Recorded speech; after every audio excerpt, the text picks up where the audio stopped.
Here's a midlife truth. Not everyone needs to own a home. Actually, owning a home is often seen as the ultimate goal, but it's not always the right choice for everyone, especially once you're over 50. We're going to break down all of the reasons why home ownership might not align with the current lifestyle that you're moving into if you're in midlife. Why am I talking about this? Well, because midlife often it brings about a shift in what people value. And I know at least for me and my husband, once we became empty nesters, everything about how we planned our time, what we prioritized shifted instantly. And home ownership for us conflicted in what those priorities were leaning into. Now, once upon a time when we were young parents, early in our marriage, buying a home was a big deal. That was the goal. As a matter of fact, we had a fairly modest wedding and didn't have a honeymoon at all because we wanted to funnel all of our dollars into that first home purchase. Now, fast forward 23 years later, and that home was starting to feel like a burden. And this might be your story as well, where you look at your home, you look at all the things that you once took pride in, and it starts to feel heavier instead of a blessing. So for us, we really had to take stock and design what we wanted this next phase of life to look like. We wanted more freedom. We wanted more flexibility. We wanted to be more spontaneous. And frankly, we just didn't want our weekends and our evenings to be bogged down with all of the things that go along with maintaining a household. So as we started to really dream big, the thing that started to fall further and further down the list was keeping that house. So we opted to rent. That was our story. That was our choice. And if you are somebody that is just dead set against renting, then this might not be the conversation for you. I invite you to just pass this along to any of your midlife buddies that are starting to have those same complicated thoughts about how can I offload some of my responsibilities once I hit 50. So think about all of the costs that go along with home ownership. And if you are in my age range and you've had a home for a while, you already know the different things that come along with it. You're thinking about homeowners insurance, HOA fees, things that are outside of the mortgage costs. And where we live in the country in Houston, we've got flood insurance, we've got wind insurance because, hurricanes are a regular thing here, but wherever you are, who knows what other insurance responsibilities come along with that house. And we had the last house that we owned was an older house, and so we had gone through a lot of renovations, had pretty much gutted and replaced everything, so it was really a brand new beautiful dream home for us. And you're probably thinking, well, oh, you know what, I'm just going to have new construction and I'm never going to have any problems. Well, yeah, even with new construction, stuff is meant to wear out, stuff is meant to be maintained, and that's either going to cost you in time and energy or in your pocketbook. So I invite you to really write down just a brainstormed list of all of those costs that you're currently incurring by having that house on your pocketbook. And then as you write down all the costs that are related to your home, things like, the maintenance costs, but then also think about the regular everyday things, the utilities, the home security system, the yard work, does the house need a new roof, need to be painted, all of that stuff that I used to call phantom costs, things that don't necessarily come out of your monthly budget, but they do seem to pop up when you don't have the money to deal with them. Or at least that was my story. And if you did not have that house, if you didn't have those maintenance items, where would you funnel that money to? Would it be for traveling? Would it go towards savings? Would you maybe invest in companies that you've been eyeing or different technology startups that you've wanted to support, or maybe some community needs that you would love to be able to support, or charities that you just haven't had the time or the money to do so in the past because you've been so burdened by maintaining your home. So think about that. There's an offload and a trade-off that happens here. And not just the cost, not the dollars, But I also want you to think about, where are you currently spending all of your time?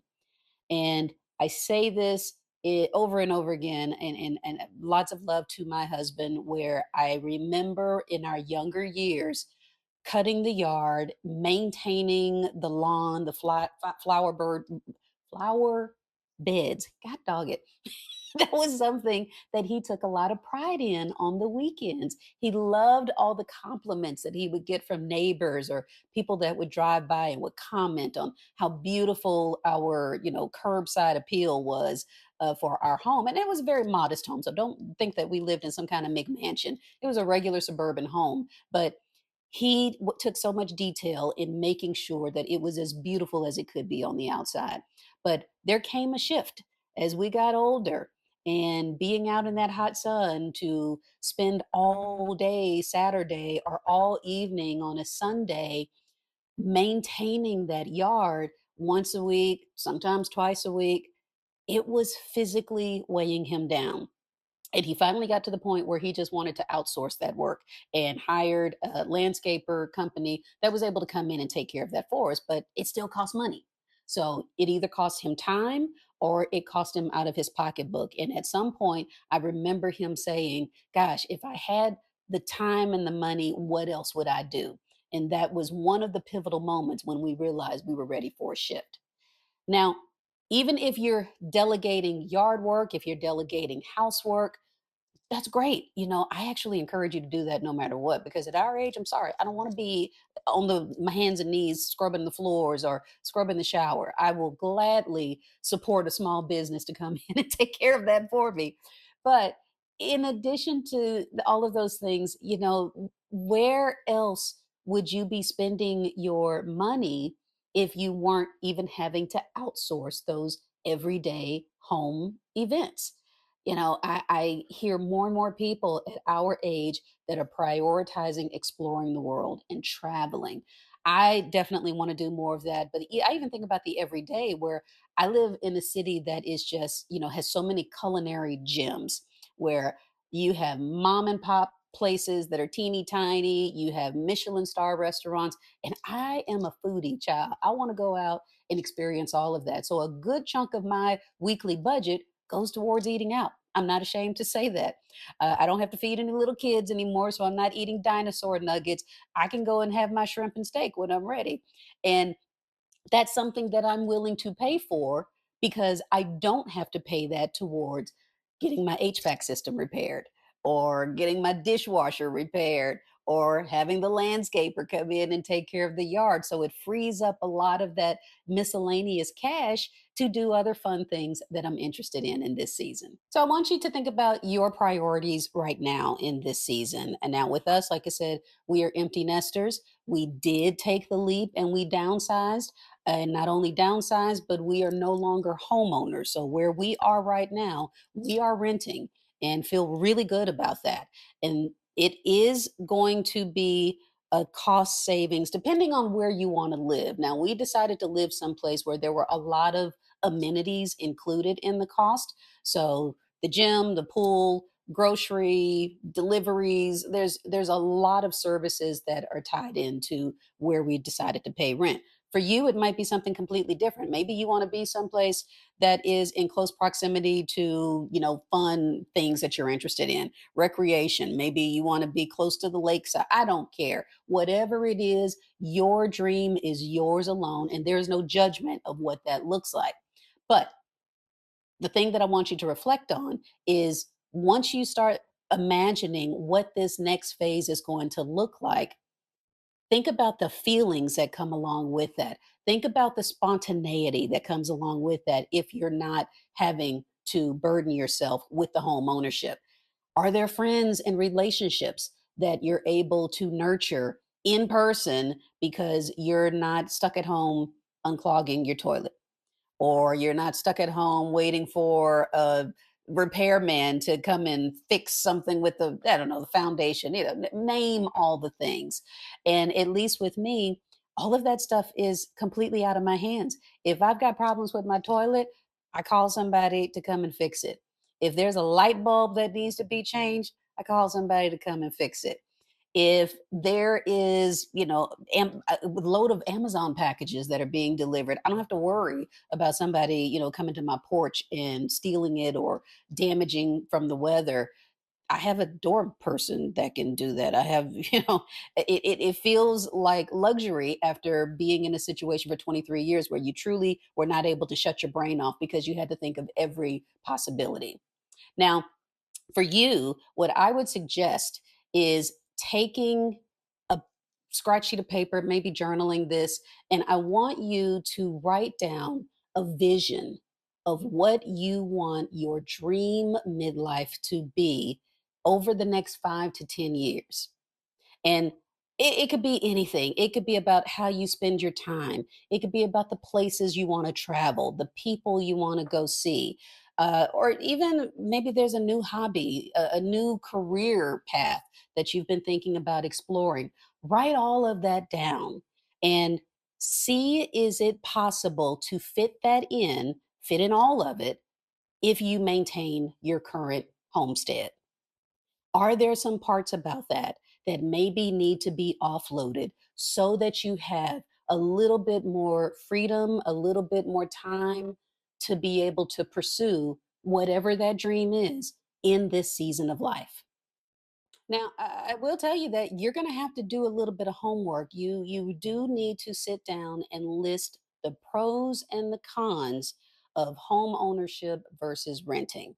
Now, like I said, for us, we've done the home ownership thing. So I'm speaking from a place of experience. We've had the new construction home, we had the renovated home, we did it all. So when we decided that we were ready to move into a place that was away from home ownership, we felt very confident that we'd seen and done it all, checked all the boxes of home ownership, and we were okay letting it go. But for you, I encourage you to, spend a little bit of time just exploring what things could really look like if you decided to rent. And so that could mean renting in an apartment community. It could mean renting a house. It could be a townhouse, condo. It could be anything. But to basically outsource the maintenance, outsource a lot of the responsibilities to someone else. So think about all of the things that are your must haves. Now, for us, our must haves, of course, were having easy access to an on property gym. We also wanted a pool with a deck where we could hang out and just, enjoy some fresh air whenever we wanted to. We also wanted to be someplace that was a lot more mature in the community vibe. We have explored a lot of places, apartment homes where it was very young, very hip, very cool. And we're not in that young, hip, cool phase no more. So we were okay leaving that to the 20 somethings and the 30 something folks. We actually chose a space that was a little bit more mature with folks that were closer to our age range. So that worked out perfectly. And there's also the possibility of not necessarily moving someplace to rent by yourself. So if you're maybe single, maybe you are wanting some sense of close, tight community, have you considered maybe some type of co living arrangement? I have a lot of single friends, and I daydream sometimes about what would life be like if we were super old and retired, late in life in our 80s or whatever, and we just decided that we all wanted to live together and split the cost. And you always have a dinner buddy or somebody to take a walk with or whatever. This is kind of just my own little demented dream, but these things actually exist. And I'm seeing it across social media where there are people that are in their later years that are deciding, hey, I don't want to live in a house by myself. I'd like a roommate. I would like to move in with my girlfriends or whatever. It is up to you, honey, because once you are in this season of life, you ain't proving nothing to nobody. It is all on you how you want to design the midlife of your dreams. So be as creative as you want, dream big, and just take a moment to really think about what is it that you have to carry into this season, and what are the things that you can just beautifully let go. And as you're thinking about all of these pros and cons, Really consider what the physical and emotional toll of home ownership is on you right now.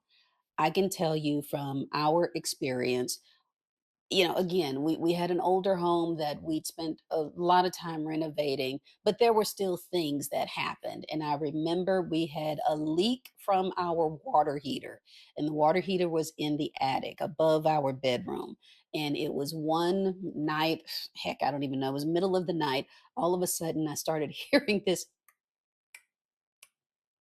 and you're in the dead of sleep, and something like that, as small as it is, wakes you up. And of course, there was a leak that was coming from the attic, and it was leaking through the ceiling in our bedroom onto the floor. And it was tiny, it was tiny, but then by the time we got up the next morning, that entire part of the ceiling had caved in. And I remember my husband feeling so defeated, and the look on his face was just heartbreaking, because his expression was that, gosh, I feel like we're always just waiting for the next thing to break. And again, you see your partner stressed out and just broken down from those types of things, and it just makes you want to find a solution all that more fast. It motivates you to figure out what is going to be a permanent fix for what we're feeling right now. So again, for us, offloading all of that home maintenance was one of the motivators for us. But think about yourself, and think about the physical, the mental energy that goes into always wondering what's going to happen next. What is it that I need to look out for? And it was wonderful when we finally decided that, okay, this is it. This is going to be the last time that we have to worry about that kind of thing. And if it does happen where we are right now, again, it's not my responsibility. It's going to be somebody else to come in and fix it. And what I want you to do is really think about the stress that repairs and maintenance have had on you.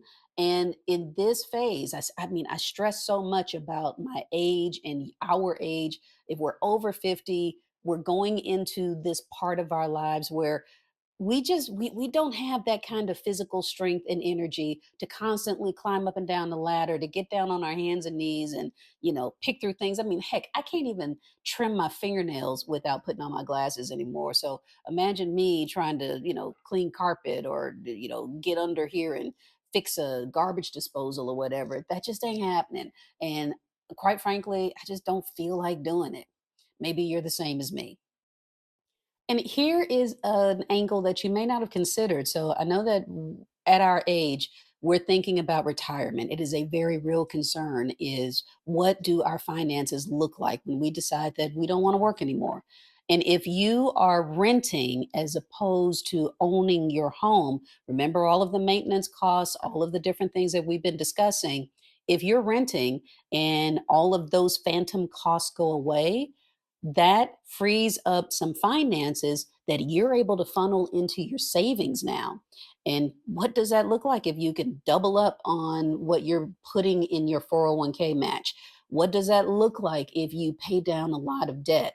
What does that look like if you're not paying that annual homeowners association fee, and you're able to just put a lump someplace else to pay off a debt, to pay off credit cards, to put towards a trip? All of those things are now a possibility when you're not burdened with home ownership. So, based on everything that we've been discussing here, I really want you to be able to make that list of what is possibly going to be the better choice for you. And as you're going through the pros and cons of home ownership versus renting, then I just want you to take a moment, and I want you to answer this question in the comments for me. What is the one thing that you would be freed up to do, the one goal that you would be freed up to chase if you didn't have the burdens that come along with home ownership? Doesn't matter what it is. Again, traveling, it could be paying off debt, it could be, spending more time with loved ones.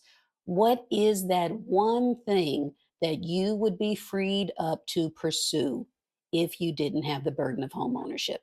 I am anxious to hear your comments. Like I said, if this resonated with you after you give me a comment and answer that question, then I definitely want you to subscribe to the channel if you found value in any of this information. And I tell you that I do have other videos about our personal journey of going from owners to renters that I would love for you to check out as well. But more than anything, I do want to give you the inspiration to make a choice that is definitely going to be the best for you. Remember, this season of life is all about being selfish and upgrading all parts of it. So whether it is your home, whether it is your career, whether it's your relationships and your health, I want you to go after it. And until next time, I want to encourage you to keep pursuing your midlife dreams.